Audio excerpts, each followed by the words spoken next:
Every team, every topic, everywhere. This is Believe. Welcome to Sugar-Coated Murder Podcast, a brilliant true crime podcast hosted by two zany sisters, all while baking up delicious treats in their kitchen. Here are your podcast hosts, Karen Devaney and Ann Varner.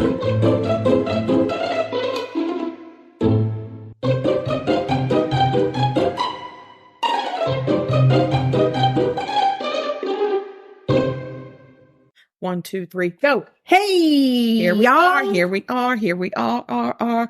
I came here and I didn't have to drive a car. Okay. That's The right. long commute. Yes, the long commute. Welcome to Sugar-Coated Murder. I'm Karen Devaney. I'm Ann Varner. And we are putting out another episode. It's taken us a minute and a half to put this episode it's the out. holiday season. It's the holiday season. I was sick for almost a week, Lord of mercy. but we're happy to be here. I'm happy. I'm extremely happy to be here. Ecstatic. I'm going to Couldn't say, be we're gonna happier. go out on a limb and say Couldn't- we're ecstatic. Ecstatic. Yes. Yes. We are. It's your turn to bake. Oh, girl, let me tell you something. You know, the holidays are here. I go to my trusted Sally. Sal. It's called Sally's Addiction because we're addicted to Sally. We really are. I don't know what to tell you. I don't know if she realizes that we are her BFFs. I don't think she does, But but she's not somebody needs sending to us any flip and treats. tell I know. us. These girls are Somebody obsessed. needs to tell her that we are obsessed with her. Yes. We're just obsessed with Sal. Love you, Sal. We love you, Sal. She's our best gal. Our best gal, Sal. Yeah. Well, she does some really good recipes, and I found one that was a home run. It's perfect for the holidays, especially if you've got young ones, little tots, small little tittle tottles. The wee ones. The wee ones. These are mini powdered sugar donut muffins. Girl, that's not just for the wee ones. It's for the old ones, too. Right. If you've got people in your family like us that enjoy the sweets, I know. then these are really good, too. I'm actually thinking about exciting. making them for Christmas morning and putting it on like a dessert charcuterie board. Oh, that's fun. So have these little muffins, some little cinnamon rolls in the shape of snowmen. Stop It'll be it. really cute. Yeah. That sounds, my family does not like cinnamon rolls. It breaks my heart. I'm so sorry, because I sugar. love cinnamon rolls. I And, know. and I will even just eat the Pillsbury ones out of the can. Oh, yeah. That's how much I love a cinnamon roll. Right. And my people, they're anti-cinnamon roll. That's so weird. Heartbreaking. I don't understand. I don't either. And so I don't get a cinnamon roll. Well, you come up here for a cinnamon roll, Please. sugar. I got you covered. I would like to partake from your dessert charcuterie board. There you go. Your dessert cooterie. My Dessert cooterie. cooterie. My dessert cooterie. Oh, that doesn't sound Desserterie. Desserterie. We're about to say a bad word. We'll work on it. It's on the way, and we're not going to be happy with ourselves when we say it. You make these in a mini muffin pan. Mm-hmm. And these little tiny bites remind me so much of those Sweet 16 donuts that we used From to our get. childhood, girl. I mean, from our childhood. I'm so sad that they don't make them anymore. It's very upsetting. But they were the best powdered sugar Nobody donut. can match them. There was some type of a carcinogenic in there that they some don't sort put of a in poison. Cancer causing something. And I miss it. Right. You can't. I mean, Antonins is a great donut company. Right. Their powdered donuts are okay. Yeah. It's not a Sweet 16. No, it's not. They took some kind of carcinogenic out of They it. did. And now They it's really not did. the same. It's not. Mm-mm. So with these, when they come out of the oven, you let them cool just a little bit, and then you roll them in the powdered sugar. Mm-hmm. So you could call it a ball because it looks a lot like a ball. Yeah, because a mini muffin. But oh my God, it's just delicious. Pillows Delicious. of goodness. Unsalted butter, sugar, egg, vanilla, vanilla, flour, baking powder, cinnamon, a dash of salt, and some milk. That's what you do. Mm-hmm. All right. You mix all of that together, pop them in your greased mini pan, and stick them in the oven, cook them. You pull them out. While they're cooling, you're going to melt some unsalted butter, melt that in a little pan on your stove, or I guess if you want to microwave it, you can. I find though that if you microwave butter and you're using it as a dip, it cools quickly. Yeah, it does. So I in agree. a pan, I feel like it stays hot, and you don't want like jelly butter. Don't do jelly butter. That's not good. Once they're a little bit cool, you dip them in butter and you roll them in sugar. Girl, that's my dream right there. That's like marry me material. I mean to tell you. I love it. So very good. So that's what I made this week. And they are darn delightful. Darn delightful. I wish I could tell you that they made it to the podcast, but they didn't. They gone. No, which is why I'd like to come up and partake of your whatever you want to call cootery board. My cooter board. Your cooter board. I knew we were going to say bad words, but a dessert cooter board could not be a better Christmas thing. Oh my goodness. Listen, you got to do what you got to do to get through the holidays. And if it means making a cooter board, that's just what you got to make. Please, y'all, if you make a cooter board, could you please just send us pictures of any cooter boards that get made over the holidays? With a cooter board, you can put anything you want on I agree. Today, put a chicken mini on it. That's a cooter board. It can be a nut cooter board if you want it. If that's what you want. If you want a chicken mini cooter board. Just a cooter board. Just it could be your cooter board. Yeah, whatever you want on the cooter board. That's right.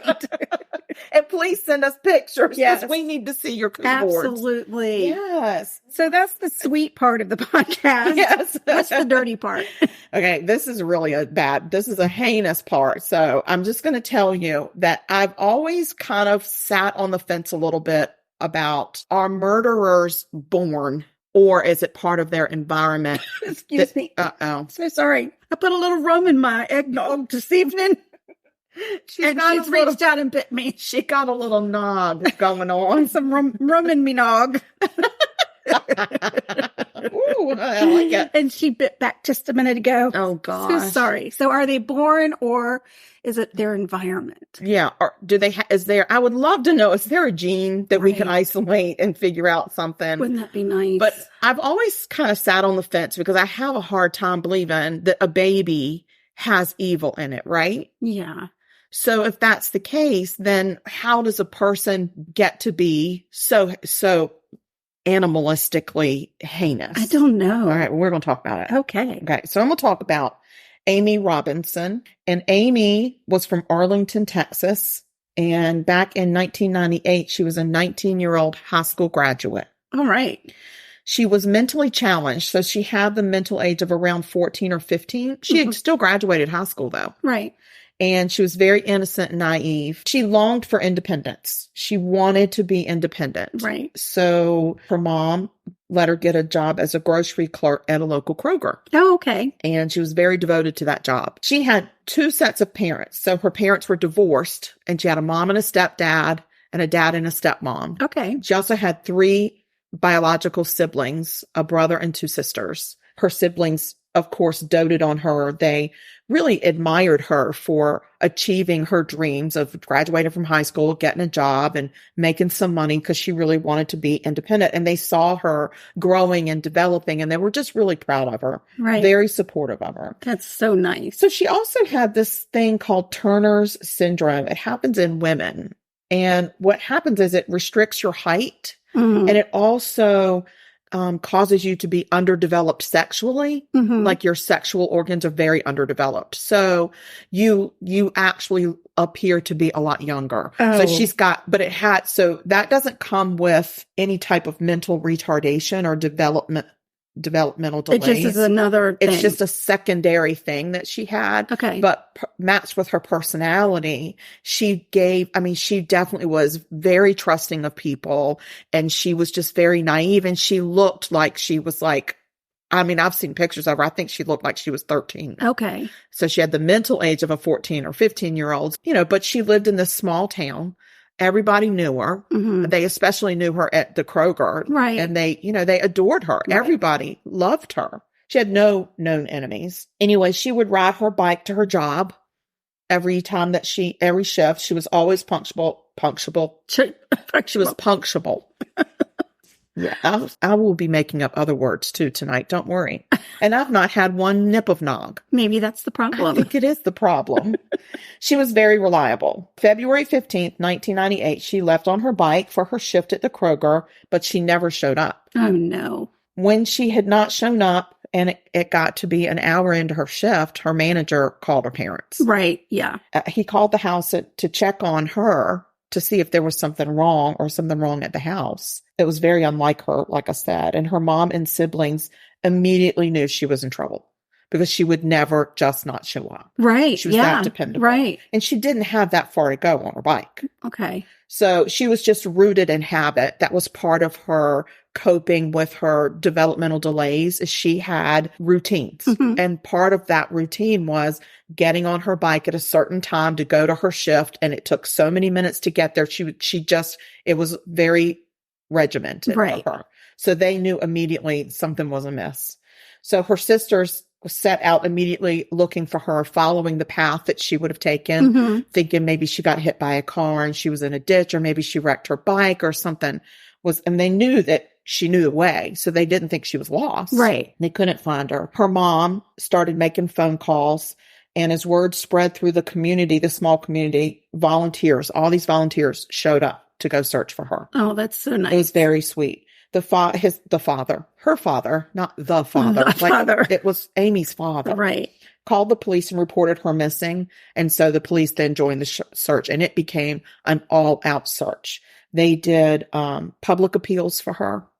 They did helicopter searches. Oh, wow. They did grid searches on foot and on horseback. Oh, wow. They were searching day and night. They were not giving up at all. The police never once said, oh, well, maybe she ran away. This was not one of those cases. Right. Especially given her mental challenges. They were very fixated on this. That whole department turned out for her. Oh, that's great. 10 days after she went missing, she still has not been found. 10 days? 10 days. And this is a small community. Where the hell is she? Right.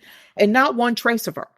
There's no trace of her. They didn't find her bike or anything? Nope. Wow. The police get a phone call from a lady named Karen Hall. She says that her 18-year-old son, Michael Hall, was missing. Uh-oh. And she thought he might have been involved in Amy's disappearance.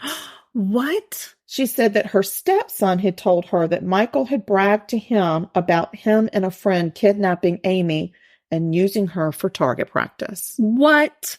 Yeah. Please tell me that's just a terrible misunderstanding. I can't tell you that. So his friend was a 23-year-old asshole named Robert Neville. They both knew Amy because they had both worked at Kroger as baggers. Oh. They had both been fired because they were losers. They were one of them was smoking weed and late for work and not working, and the other one wouldn't bag groceries for minorities. Oh my God. Right. So he was avoiding anytime a minority came through, he would not bag the groceries. For goodness sake. Exactly. Get over yourself. Another tip came in soon after that, and a car that Neville had borrowed had been returned with a crossbow in it. And they thought that was odd. And there were rumors flying around about these two boys that were missing. And so the guy that they borrowed the car from called up the police and said, hey, Robert Neville borrowed this car from me. And people are saying that he might be involved in Amy's disappearance. And there's a crossbow in the back seat that's not mine. God. The police, of course, go and get the car. And sure enough, there's a crossbow in it. And they're like, okay. So they start trying to find Michael Hall and Robert Neville. Michael Hall, 18. Robert Neville, 23. They are frantically searching. On March 3rd, they got wind that these two guys were trying to cross into Mexico. Oh, no. The police at the border got wind of them being wanted, and they actually said, well, we've got two guys here. They kind of seemed a little shady. We're holding them. We've not let them cross the border. They just seem like something's not okay. So they were able to identify them as Neville and Hall. Oh, wow. And so these authorities from Texas go down to get them and bring them back. Was it the Texas Rangers? Did the Rangers come in? It was not the Texas Rangers, I don't think. I think it was the police from Arlington and maybe some state police officers. Okay. But they hightailed it down to this place called Eagle Pass, and they intercepted them and they took them into an interview room. They go in and they start interviewing Neville first. Okay. So Neville is the 23-year-old, right? And this is what he tells them. He says, so we had bought a couple of 22 caliber guns. We had a crossbow. I had a pellet gun, and we decided one day we were going to go out. I wanted to grow up to be a serial killer of Black people. Oh, great. Right. So he said we were actually going to start our killing spree. But on the way out of town, we saw Amy riding her bike to work. And we were like, oh, we could start with her. She's not Black, but she's an easy target because she trusts everybody. And she knew them. God. So they waited for her in the parking lot of Kroger. And when she got there, they said, you're early for your shift. We want you to take a ride out in the country. We have something to show you.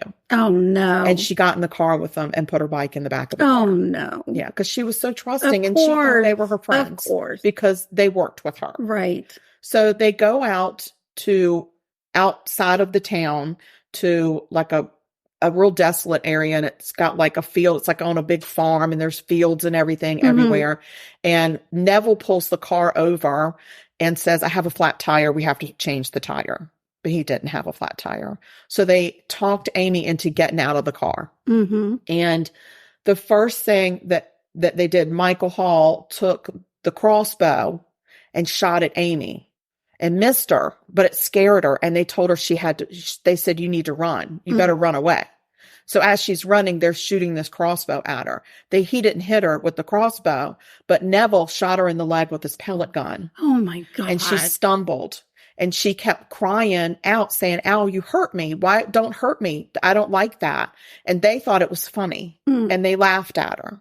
And she started to cry and try to get away from them. And as she tried to get away from them, somehow, I guess when she turned around to say something, Neville shot her 3 more times in the chest with his pellet gun. So it knocked her backwards and she fell. And they thought that was hysterical. And she's crying. And she's gasping for air and she's starting to gurgle. And they were like, that was the funniest noise I've ever heard. They thought it was great. That this was so much fun for them. And they finally went up with one of the 22 rifles and shot her in the head so she would stop making that noise. Oh, for God's sake. They threw her bike in the field and they left her. They left her there. Wow. 3 days later, they went back and used her body for target practice with their 22 caliber guns. What? Yep. And they also stole the $6 she had in her pocket that was probably for her to buy a snack or whatever during her shift. And they told the police this. They were proud of it. They were proud of it, bragging. Oh, laughed. My God. I mean, I've seen the interview. They are laughing. Are you kidding me? I'm not kidding. And they were saying it's her fault. She trusts everybody. Like, it's her fault that she got in the car with us. And, they thought it was funny. They thought it was funny in jail after. So they go and they get convicted, of course, because they had confessed. Hall was 18 when it happened. So of course he's tried as an adult, but his attorneys are trying to say that he is mentally challenged as well. And so they didn't want him to get the death penalty, and they were dragging out the case for a long time. And then finally, the DA's office said, listen, we're going to try this guy and we're going to try him as an adult. And if he's got mental challenges, prove it. Right. Because we don't think he's got mental challenges. We think that he is culpable for this. Evil. Yes. The spawn of Satan. Literal spawn of Satan. Absolutely. Neville, the 23-year-old, had a history with police. He actually he had gone to prison on a 10-year burglary sentence, but only served 8 months and was released. Oh, wow. Even though he also had 3 sexual contact with minor charges. Really? Against him. Oh my God. Yeah, they still released him from prison. Big mistake. And of course, nobody's fighting that situation. Right. So they get the death penalty. Yes. They did. This is Texas. They don't mess around. They don't mind giving out the death penalty. Right. They don't. No. I think it was. The question is, do they execute their people? They do. Because like South Carolina, we take care of our people. Right. So as long as we've got the serum.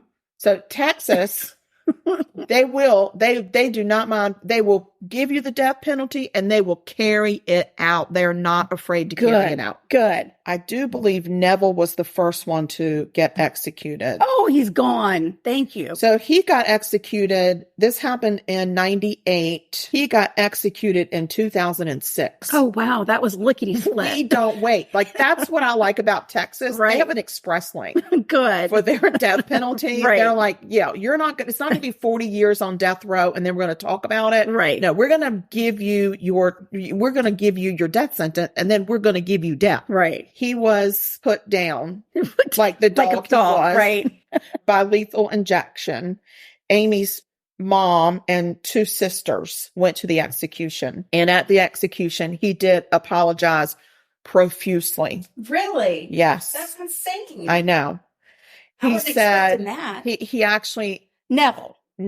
Wow. yes. He said, I hope you can find it in yourselves to forgive me. And I hope that this here will kind of settle your pain. And I hope the Lord will comfort you and give you peace. Oh, so he must have found I Jesus just while want he you to was in know there. I'm very sorry for what I've done. And if I see Amy on the other side, I will tell her how much you love and miss her. Oh, wow. And we will have a lot to talk about. He then turned to his parents, who were also there, and said, I'm sorry for putting you through all this pain and stuff. I love you and I'll see you on the other side. So he took it like a man. Yeah. And I got to tell you, I mean, I'm sure he found religion in there, but it seems like he actually found religion, not just like the kind of religion that they all find. Right. You know, it seemed like he really and truly, There was remorse. there was remorse. He did some soul searching and so, and I think the reason he got the express lane was because he had other charges against him anyway. Oh, right. So he probably got moved up to the, kind of towards the front of the line. Right. And then Michael Hall, who was 18, remember, he was 19 by the time he went to prison. He was put down like the dirty dog he was. February 15th, 2011, which was exactly, I don't know how many years. So February 15th is the day they murdered her in 1998. Right. So whatever 2011 minus 1998 is, which I don't know because you have to do carrying on that one. I think it's 9 years, right? No, that doesn't sound 99, right. 2000. That's 2 years to 2000, right? And then 11. So And it's then 13 11. years. 13, I went the wrong way. You went the wrong way. Yeah. But you did a lot better than me because I don't like it when you have to carry things. No, you don't Like have to. You I don't need like to carry that. it. Mm-mm. So anyway, he was also put to death, but on the 13th anniversary of the day they killed her, which I thought was incredibly appropriate. Yeah. And he had some last words too. Okay. He said, I would like to give my sincere apology to Amy's family. We caused a lot of heartache, grief, pain, and suffering, and I'm sorry. I know it won't bring her back. And then he started talking about how he changed. He was changed by Christ. And he was not the same person anymore. And he said, I asked for forgiveness. I'm sorry for everything. And I wish I could take it back, but I can't. Right. So I feel like he did he did walk with Christ in some way. And he did. Well, there was remorse, and that goes a long way. And they showed an apology to the victim's family. And I think that's huge. You're right. It's never going to bring Amy back. And it's never going to undo the torture that they put her through because she trusted them. That was the worst betrayal. And then to use her as target practice, she's not a piece of wood with a bullseye on it. Right. She was a human being. That's right. And they were so horrible to her. And she cried and she begged them to stop. And she couldn't understand why her friends were doing that to her. Right. Like just awful. Yeah. So, but the fact that they showed remorse and I think apologizing to the family just goes a long way. I do. Maybe one tiny layer of evil has come off, but that's it. Yeah. I did see where Neville, one of them, it listed their last meal. Oh, did? Yeah. One of them didn't have a last meal. I don't know if he just said, I don't want it or whatever, but one of them, he had chicken 3 ways. And I'm thinking, what 3 ways was his chicken? Well, chicken fried steak, chicken. That's chicken. That's steak. Chicken fried chicken. Chicken fried chicken or fried chicken. So fried chicken, maybe some wings. Maybe. And maybe like a baked chicken breast? Maybe. He also had pizza, brownies, sweet tea, milk, and vanilla pudding. Wow. Vanilla pudding. I don't know that I would pick that one, but. To each his own. I don't think they should get a last meal. We've talked about before the practice of a last meal. Right. And how it came about. I get it, but I don't think they should get it. I don't know that they really they don't get what they used to get. No, they don't. Long ago, they could do like a big steak dinner. Now or a lobster. Right. Yeah. Now they have what is it? Most places they have like a dollar limit, like $40, and it has to be within a certain radius of the prison to get the food. Because they're not going to fly some shrimp in anymore. No. So yeah. But anyway, so that is a horrifying story. It is horrifying. Of a very sweet, innocent soul who had a great future and really wanted a future. Yeah, I mean, she was on her way to independence. She was working so hard to get it, and they took it from her in just the most vile way. Right. So, R.I.P. Amy. I mean, Trout is really upset about it. I hear that he's upset. He is upset. I think he's also upset that Powdered Donut Muffins didn't make it to the podcast. Yes. I think I can feel his pain right there. Yeah. Like, I am telling you, you will not hear me go, sugar, this is so good. That's not going to happen tonight. Well, you won't hear it tonight, but I heard it when you actually got them. So don't make it seem like you didn't get to taste them. Don't tell people I already had it. That's not nice. Don't make it seem like I didn't give you Come on now. Don't say that. I was really on to. Nice try. Oh, dang. Dang it. Well, guys, we did it again. We did. We're giving you another episode. That's it. That's it. And we wish you a Merry Christmas.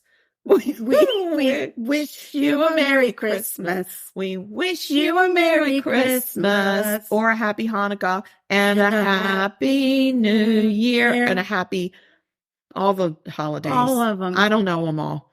And good luck with your cooter board. Please send us pictures of the cooter boards. We need sugar-coated cooter boards. Oh my God. 2024, baby. Oh my God. Sugar-coated cooter boards. We'll do a coffee table book. All the cooter boards. 2024. Yes, of all the them sugar-coated cooter boards. Come on, guys. Help us. We need a picture book. We're relying on y'all for some cooter boards. Oh, Lordy. All right. Well, find us on social media. You know where we are. Send us an email. You know what it is. murder.sugarcoated@gmail.com. Yeah. And, you know what? It's the holidays and people are freaking crazy and they're mean. So head on a swivel. Yeah. We hope that everybody stays safe and that nobody murders. Because if you kill people, we will talk about you. And we're not going to say nice things. No. And you're definitely not getting a cooter board from us. Oh, you're never getting a cooter board if you commit murder. It ain't happening. No, we don't provide cooter boards for murderers. No, we don't. We really don't. All right. All right, guys. Have a good week. Bye, y'all. Bye. This has been Sugar Coated Murder Podcast, a deliciously entertaining true crime podcast. Like what you heard? You can always explore past episodes by visiting sugarcoatedpod.com. Don't forget to like our Facebook fan page and share with friends. Thanks for listening to Sugar Coated Murder Podcast. Thank you for listening to Believe. You can show support to your host by subscribing to the show and giving us a 5-star rating on your preferred platform. Check us out at Believe.com and search for BLEAV on YouTube.